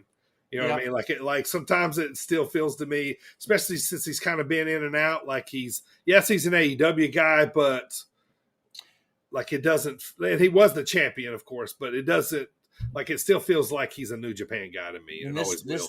But this list is right now. It's true. Yeah. So, but I mentioned Charlotte too. She's been inactive. That's true. You know what I mean? That's so, true. So I was, saying that's kind of. But all the bars that did make the list are right now. For sure. So next week, guys, we're going to start off October with our top 5 scariest gimmicks of all time to get our October Halloween fest started. So what we think is the top 5 scariest gimmicks. So, fucking gobbledygooker. That's right. So that's going to do it for Dropkick Discussion of the week, boys. It's time to play a little game, man. Let's do Last Man Standing. Primo, hit that game show music, brother.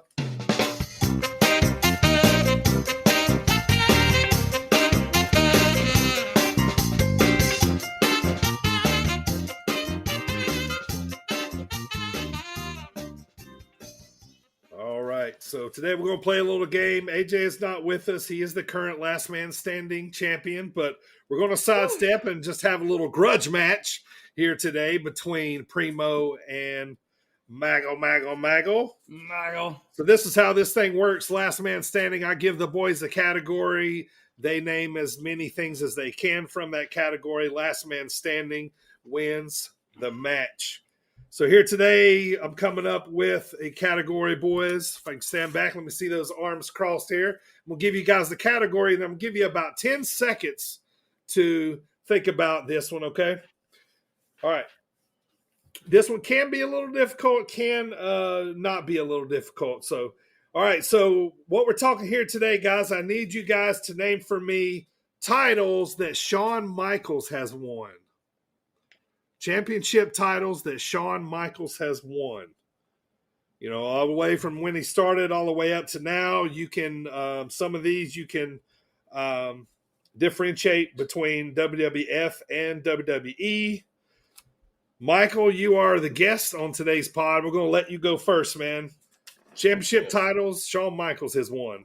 Well, it's going to start with the obvious WWE heavyweight, or WWF heavyweight, sorry. Going WWF heavyweight, correct. He was 3-time champ. Primo? The WWF European Championship. This is correct. He was a 1-time champion. And he gave it to Hunter Hearst Helmsley. Yep. WWF IC champion. Of course, 3-time champ. The WWE World Heavyweight Champion. Correct. 1-time champ. Elimination Chamber. Brown pants. Brown pants. The brown pants. Nice call. Okay, real quick, clarifying question. Sure. You said title, right? Yeah, or so that belt. could be... Which one? Well, it could be when he was in a tag, any championship, any belt, title, championship, anything that he's won. Anything he's won? That he's held, yes. You're talking about, like, I know what you're thinking. Yeah, I know you know what I'm thinking. I don't think he's thinking that. Don't overthink it. No, this is yeah. All right. I mean, we're about to get to the nitty gritty, so you can say, okay. You could say it, but it's not. Whether if you don't count that as it, then I know what he's thinking though. If this doesn't count, then just tell me. I'll name a different one. Okay, Dirty. Go. Royal Rumble winner. No.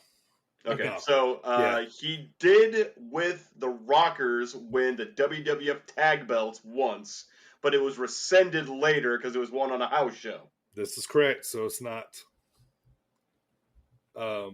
not technically in the books, but yes, he did win the title and they rescinded it. Yep, that's one. He also won the WWE Tag Team Championship with both John Cena and Triple H. And Stone Cold and Diesel twice. Yeah. This is correct.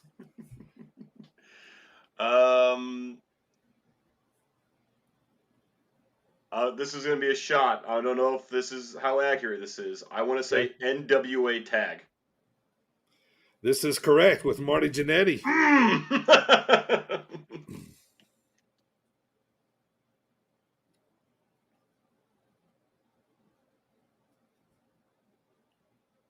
We named all the popular ones. Most of them. Yeah. Give me a moment. Sure. You got to start digging now before he made the big time.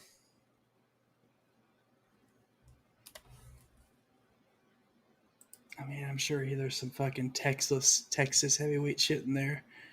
Dallas Sportatorium shit.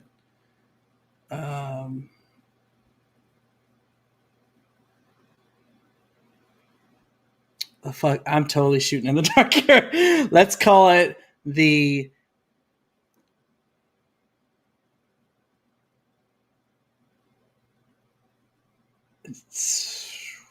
Texas Tag Team Championship. That is correct. He was Oh my the God. tag team champion. What was the name of the promotion on that one? It was Was it just called? It was Texas Championship Wrestling is what it was. Or Texas Wrestling Alliance was what it's also called. Okay. That was just for my own prosperity because I was going to drive me crazy. I was like, was it the North Texas Alliance? That's what I was thinking. I almost said North Texas. Yeah. We're only down to a couple here, so.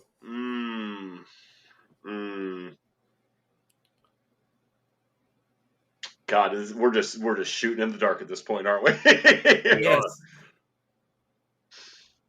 Georgia Championship Tag. Incorrect. Damn it! Primo, if you can name one more, man, you're the winner today. Slammy Award winner. Sexiest boy of sexy boys winner. He was a Slammy Award winner, but that doesn't fall in this category, though. There's still two kind of obvious ones out there that, yeah. He wasn't the hardcore champion, was That's he? exactly what I was saying. He was not the hardcore champion. He was not. There's only one in the big time that you guys left out. The rest of them was in his earlier career. European, I see both worlds mentioned, both tags mentioned. Mm-hmm.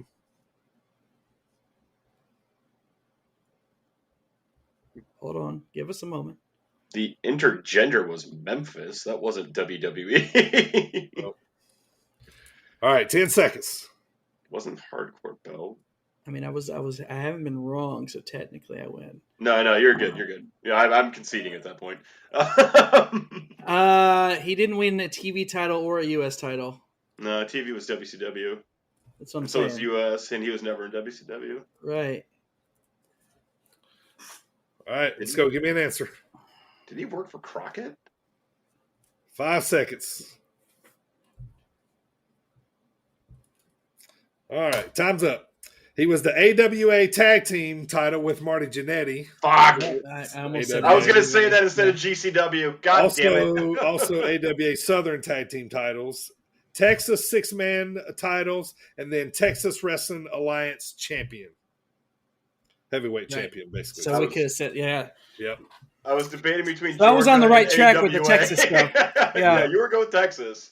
All right, I'm going to declare no winner today. No, Primo's got it. He's got this one. Like that's. It's the first last man standing where I didn't repeat something that was already said. Bonus question, boys, real quick. All right, how many Slammy Awards did Shawn Michaels win? Give me a number, real quick. 3. Way higher. 5. Really? Way higher. Okay, way higher? I'm going to say 13 then. Oh, very close. Michael? 14. 15. 15 Slammy Awards. How many times was he Wrestler of the Year in WWE? Once? Or for not sure about that one. 1997 Wrestler of the Year? Yep. Not sure. How many stars has he received in his championship matches? 5.5. If he was in Japan, it's the Tokyo Dome. If it's at the Tokyo Dome, he's got 400 in one match. All right, that's going to do it for the drop kick. Not drop kick. Last man standing, boys. That was a fun one, though. There. Well done, Primo. Well done. Well done to you as well, sir. All right, well done. All right, Primo, tell me that it's time to close the show. Well, DB, it is now time to close the show. This is the one and only Mike Hartenbauer. You guys are listening to Sit Down Marks podcast with DB, Primo, and AJ. And Michael. And Michael today. Remind everybody we're live every Wednesday. If you're watching us right now on YouTube, we are the Sit Down Marks. Just go on YouTube, search Sit Down Marks, and you'll see us come up there each and every Wednesday. And also our audio version of the pod will drop every Thursday right after the number one Sports show also on SportzWire Radio every Friday. Don't forget to give us a 5-star review. If you love the pod, tell your friends. Thank you guys so much for doing that. I think that's really helping. And also let you guys know that we have merch, www.tpublic.com/stores/sit-down-marks. That's tpublic.com/stores/sit-down-marks. Primo, you got that preview. What's going on next week? Come on in close, baby. Come talk to Primo for the preview next week. Next week, we hit October with our WWE Extreme Rules predictions and all of the latest, of course. DB and AJ will get ready for an awesome weekend of wrestling as they will be attending St. Louis Anarchy and then back to work at Dreamwave Wrestling for their Halloween show. So they will go over those cards next weekend. All right. Dropkick Discussion of the week will be our top 5 scariest gimmicks of all time. Gobbledygooker won't be on there. To start us off in my favorite season, spooky season. Spooky. Lastly, it's time to play Squared Circle questions once again, but Halloween theme this time. Did you write that in the format? Thank you for coming and hang out with us. Oh, that was good. I like that. All right, Primo, let's talk some headlines here real quick before we go. What you got? I know Buddy Matthews is taking a break. I seen that. Yes. Also, he cleared some things up. He has not been suspended. He's just been out in Australia or whatever. Gotcha. He's one of the ones that listen to our podcast. Oh, appreciate it, buddy. Over there. So, attaboy. Also, multiple sources have reported throughout the week that CM Punk potentially may never wrestle for AEW again. I could totally see this. Definitely. And my question for you guys is this fact or fiction, and will it stick? And also, is the money that they make off of CM Punk worth the drama that it brings to the company? I don't think it's Punk that brought the drama. I think it's the little shithead EVPs. CM Punk shows up, and then he starts working with all these young talent that they go out and say he's been nothing but a huge boon to the locker room. He's helped them out, blah, blah, blah. Then you have Bobby Fish come out and is like, I totally sandbagged him. It's like, fuck you, dude. And then you have Colt Cabana's whole nonsense who wasn't being used at all on TV. Then the Young Bucks are like, he got Colt fired. No, Colt got himself fired for sucking. He's not good, and he wasn't being used. And then they go storming into his locker room. Seriously? Yeah. You guys, I don't give a shit if you're pissed off and you're athletes and you actually were badass, which these 3 chuckle fucks aren't. You are executive vice presidents of this company. What the fuck are you doing? So, no, I don't think CM Punk will wrestle for this company again as long as Omega and the Jacksons are still there. I don't think that's going to happen. He doesn't need to. He doesn't care. He doesn't need the money. I was going to say, I just feel like he could probably, Tony be like, all right, just go away. We'll just go away and go back to kind of what we were doing before or whatever. But I don't know. I feel like he's kind of worth the drama because, shit, you just had him in your top wrestlers in the world. He's kind of worth it. Kind of worth it a little bit to me. The guy, since he's been back, has had 2 people go into business for themselves in the ring on national TV on him. Yeah. Primo, can you imagine if you were CM Punk? And first of all, Bobby Fish no-sells your finisher and gives you nothing in a match, and then is bragging about it later publicly. And then Hangman Page does his little dumb shit. I'm surprised Punk didn't punch him in the fucking mouth on TV, knowing how Punk is. So, you know what? That's just the thing. AEW, it just seems like more and more stories come out about how goddamn insanely cliquey that place is. We were just talking about FTR being the best tag team in the world earlier. And just all of a sudden, oh no, the Bucks can't wrestle you in that rubber match for the titles. What a weird coincidence. So no, man, no, I could see Punk. Okay, let me ask you guys this: say Punk does go away. The AEW crowd's smart. They're smartened up. They know what's going on. The Jacksons can never wrestle there again because you fucking took Punk away from us. They're going to get booed like hell in Chicago, aren't they? Good, yeah. You talk about actual fucking heat. Right. Real heat. Also, the Bucks and Omega star is diminishing. It's going away. Like, when Omega came back, no one seemed to really give a shit. Yeah, it has. What else you got, Primo? Well, speaking of AEW, be a PW Insider, AEW Battle of the Belts 4 will no longer be airing the same day as Extreme Rules, which would have been Saturday, October 8th. Instead, it is now to be aired as a live special on Friday, October 7th at 10 p.m. following a live Rampage with a special start time of 9 p.m. Very cool.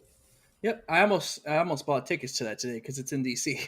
Oh, nice. But then I was like, what if I always have this thing with wrestling events, and it's actually not just take that back, not just wrestling events, sporting events in general. It's objective about whether or not you feel you get your money's worth. Sure. And I'm a cheapskate, so that's why I didn't buy tickets. So I like the honesty. Get to the real reason. Yeah, right. Let's get to the real reason. So, due to Hurricane Ian, WWE has postponed this weekend's NXT live events. Yeah, Florida's getting destroyed. And lastly, this one's kind of semi-interesting to me, at least. I just may not be a lick of interest to you guys, but the lawsuit over Randy Orton's tattoos is officially underway in Illinois. As of Monday, September 26th, Catherine Alexander has filed a lawsuit against WWE, Take-Two Interactive Software, 2K Games, 2K Sports, Visual Concepts Entertainment, and Ukes, which are all like video game companies. Mm-hmm. The lawsuit, initially filed in April 2018, alleges that all of Alexander's tattoo work on WWE star Randy Orton are her own original designs that she alone owns the rights to. She copyrighted them. Alexander is suing, claiming that the defendants have all infringed on her copyrights and that she has never given any of the defendants permissions to recreate them in WWE licensed video games. To be clear, she is not filing a lawsuit on Randy Orton, but WWE and these gaming companies. Also, there's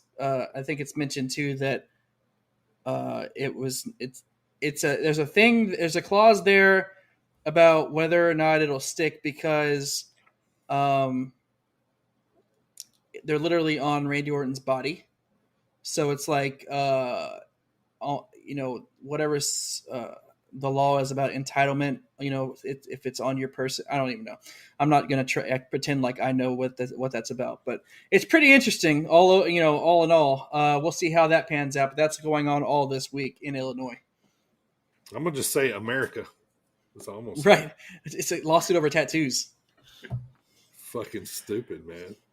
The hell? I mean, honestly, if WWE wasn't so litigious about their shit being displayed without their permission, I'd have a problem with this one. But yeah, how the worm turns. And what's funny is in AJ has mentioned as of 2 seconds ago that she copyrighted them. So pay the lady. I mean, she was the smart one to copyright them. And who knows? I don't know what the date of the copyrights are. I'm sure that's in the lawsuit, but maybe she didn't copyright them until after video games started coming out. And she was like, "Oh, you know what? I'm not getting paid for this. Let me go ahead and jump on this before anybody else does." Yeah, they can't put Randy Orton in a video game without paying him. Why should they be able to put her artwork in there? Right.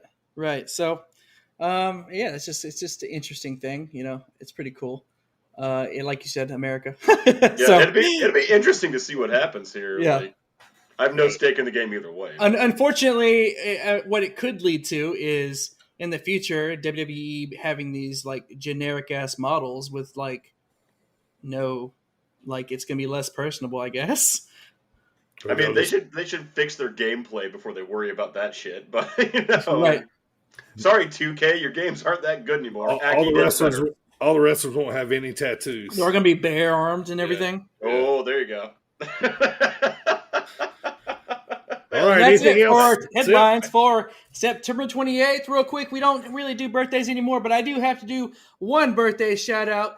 That is to my older brother. Happy birthday tomorrow on September 29th.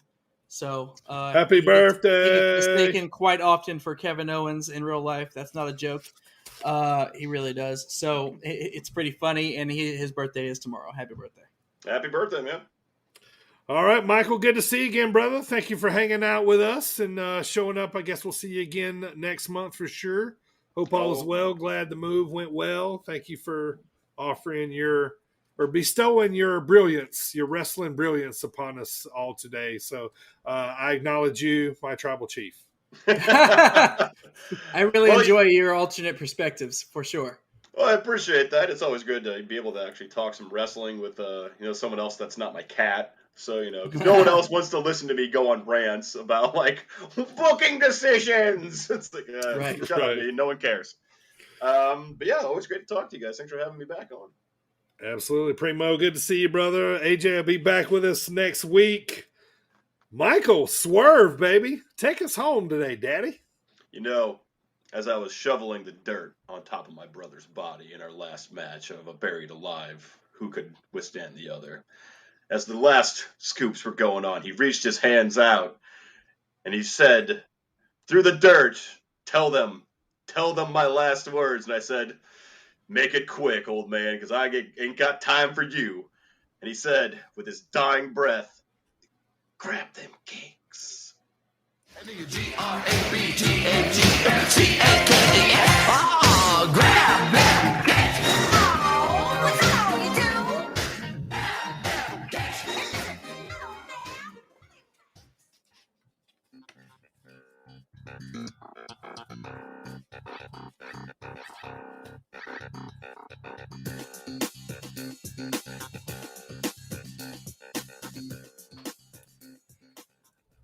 So, Michael, when you and AJ are out in public, do y'all get mistaken for the Harris brothers? No, people actually don't think we're related, even though we tell them we're related, and we look and sound exactly alike. Even if you're in full biker gimmick, from the 90s? Oh yeah, for sure. We last time I was in town, I went to the bar AJ works at, and someone that works there knows for a fact we are related, and still didn't believe us. It's we've had people ask us before, hey, so you're related? And yeah, we're brothers. She's like, forever? I was like, yeah, that's kind of how it works. Right. We just decided yesterday. Oh no, Yeah. we just look and sound exactly alike. Yeah, honestly, I wouldn't claim that piece of shit. Fuck him. He ain't here, so fuck him.